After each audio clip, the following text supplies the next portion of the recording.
right. See, we got some viewers. Good to see you all. We'll get started here in a little bit. Let me see if I put this a little higher. How about here? Oh, that's a little better. Let me just move it here. That's the House of Warriors behind us. All right, we'll give it a few seconds before we get started. It's about almost 8:30 in the morning. I get here early because I work out and then I get ready for the 9 a.m. class. And then I take off and come back at 11:30 for the full day. Okay, so we're going to try and make this detailed but quick. So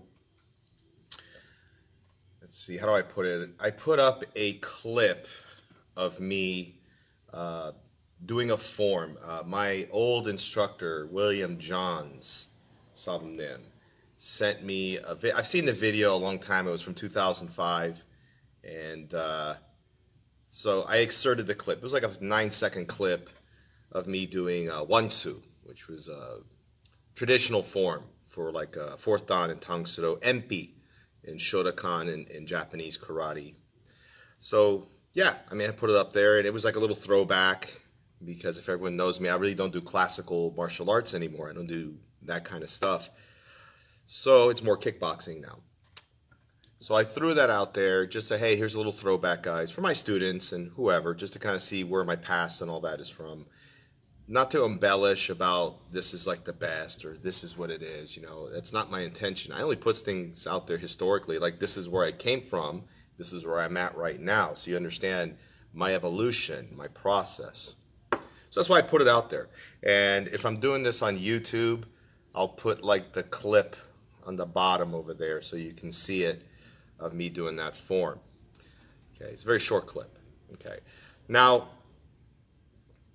here's the thing. So, I mean, I got a lot of former friends. I used to be in that organization. They just put a like or whatever, and that's fine. You know, hey, I get it. You miss seeing me there, but that's not the. I have my reasons for leaving the organization. I did the Moo Duk Kwan. I have my reasons. I'm not going to get into that too much, because it's the same reasons everyone else leaves that organization, or any organization. I feel just, you know, it's time to move on.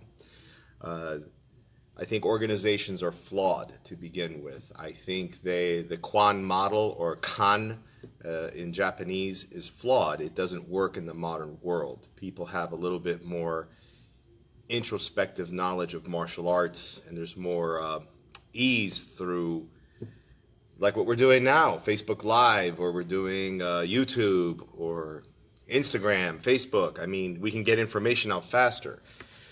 Back in the day, we needed a Kwan. We needed an organization because communication was poor. You know, there were just books, and video was just starting to come out in the 70s. And then I remember there were cassettes, but they were expensive, and you had to be very wealthy to buy a camera and a cassette. So it was, you needed that organization to sponsor clinics, seminars, things like that. And you would travel, get some education, come back. But that started changing in the early 2000s. And you could see there were flaws in the Kwan model, but they could have been adjusted. And they weren't. So that aside, that's my little thing about that. Okay. I think organizations and Kwans, I mean, don't mean that they all should be disbanded. I just think they don't work in today's world. Now, there are some good modern organizations that do a great job of servicing their members, and that's fine. But I think the classical ones, they need to adjust, or, you know, it's not going to work anyway. So why the purpose of this video? So I put that form clip, and I get a message. Somebody telling me like they missed me in that uniform. They were glad to see me put it back on. I said, it's like, dude, that thing is 15 years old. I mean, you know, haven't put that uniform on in almost 20 years. And it got into this whole diatribe. And I was like, you know, I'm glad you liked the clip. However, I really don't do forms anymore. I don't teach them anymore. I mean, some people want to learn them. I'll teach them, but I don't have them as part of my curriculum anymore. I just have moved past needing forms. I think there's other things we can do as martial artists that have benefit to our members. Now, if you want to get why we did forums in the past, forums were a way to practice when you didn't have a partner. It was also the first form of video transmission, if you think about it. When you would describe a style, you would develop a form and do this demonstration of, say, Tiger Claw or Eagle Claw. And they would say, okay, I get it. That's what you're doing. That's the system. But it wasn't meant to be curriculum. And it's kind of evolved into something else. And I just said, okay, enough of that. He just got lit up and started going into me. We're doing, in the organization since you left, we're doing new forms. And he was all excited about it. And I was like, well, dude, I mean, no offense, but that's not a solution to the problems your organization have. Let's add more forms. How about retooling your self-defense curriculum to fit the modern age? How about like going out of the comfort zone a little bit and becoming better martial artists and treating your members better? See, that would be something that an organization should do. And it was all into, well, he talked so much trash about the organization he's in, saying, well, because Americans water it down, and in this country they do it better. And it's like, then go back there. Why are you even, if you think it sucks here in America, go back there. And then it got into the conversation that, I'm challenging him, and that, do you want me to come visit your studio? And I just had to knock him down a couple pegs and say, you know what? I will school you any day of the week. Come by anytime. I will show you how flawed the Moo Duk Kwan is when it comes to actual fighting. Okay, this isn't point karate. This isn't like, let's pretend we're hitting each other. This is actual fighting. If you guys actually fought, many of the masters, including you, including your group, would never be able to handle themselves against someone with 1 year of boxing or 1 year of wrestling. You just wouldn't be able to. And I put the facts out for them. They don't do too much. They do some contact sparring, but they don't do light, medium, or once in a while a little heavier contact. And they don't go out of their comfort zone. They stay in this specific little box. And even what I've taught as curriculum from 5 years ago, I've evolved from that because I see the differences that need to be done. I see things have to change. I look at my students and sometimes say, okay, this worked 5 years ago. Their performance is going down. I'm going to change that because I want the performance to keep doing this. And some of these organizations, they keep the performance this way, and they keep the members in this mindset that we are superior because we're in this organization. We follow this philosophy. This is our grandmaster. And that's BS. Unless you're experimenting and you're making your students do something different every year. Experiment and experiment and experiment. Throw out what's not working and keep working with what works. You're not going to get better students. And I told him, I cut him off. I said, before you start saying it's not about fighting, you're right. It shouldn't be just fight, fight, fight. However, your students have to be able to handle themselves. And if they can't handle themselves, it's pointless. You're just lying to them. And then he goes off into saying like how, he starts agreeing with me. I said, you're full of crap, and you challenged me. Then I called you out. Now you're trying to be nice about it. I don't know if it's because of where you come from or how you talk to people, but it's the same elitist nonsense that has existed in the Moo Duk Kwan and many similar organizations since. You are doing Tang Soo Do. And I told him, it's always Tang Soo Do to me. I think and I have a video on YouTube. It's one of my most highly watched videos, and I get comments on it. It's like 4 years later still.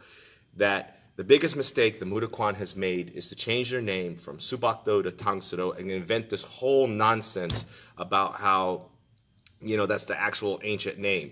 They didn't even use the term Subak Do or Tang Soo Do until the 60s almost, because when Huang Qi founded, it was Hua Soo Do. There was no Moo Duk Kwan attached to it.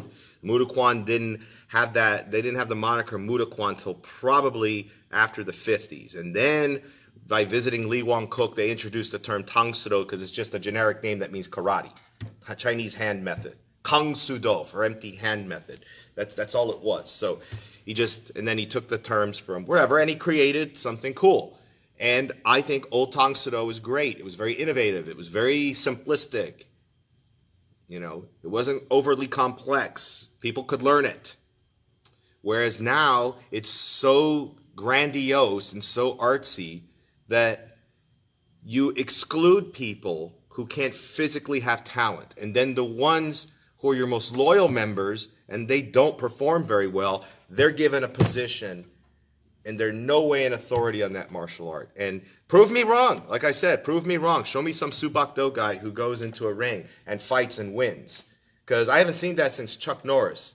I haven't seen that since John the Tivi Dad. I haven't seen that since a lot of the old-time Tang Soo Do guys. Those guys can handle themselves. But after they left and they did many more things, no one has produced anyone of value out of that organization. And you're going to come and talk trash to me because I put a little clip of a video of me doing a form, which was pretty damn good, I might say.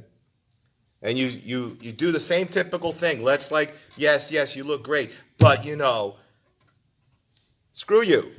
That's why your organization is continuing to fail. And that's why your organization is now trying to bring all the other Tang Soo Do groups under the heritage moniker because you want to look big again. And you failed.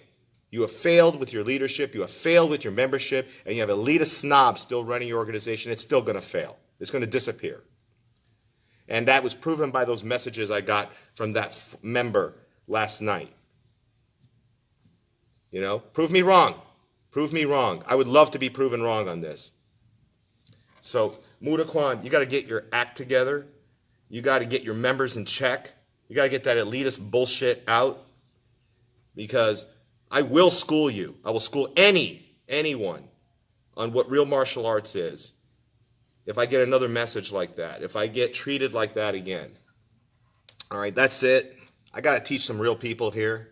People really want to learn, and they just listen to whatever is told to them, but they also know when to go out of their box and their comfort zone. They don't just stick in the box I give them. And I give them new boxes every day, because that's what you do with students. When they get good, you push them again so they have to get better every time. You don't just keep them in a little box. You keep making new boxes for them. All right, I'm out. I'll put this up on YouTube later. See you guys later.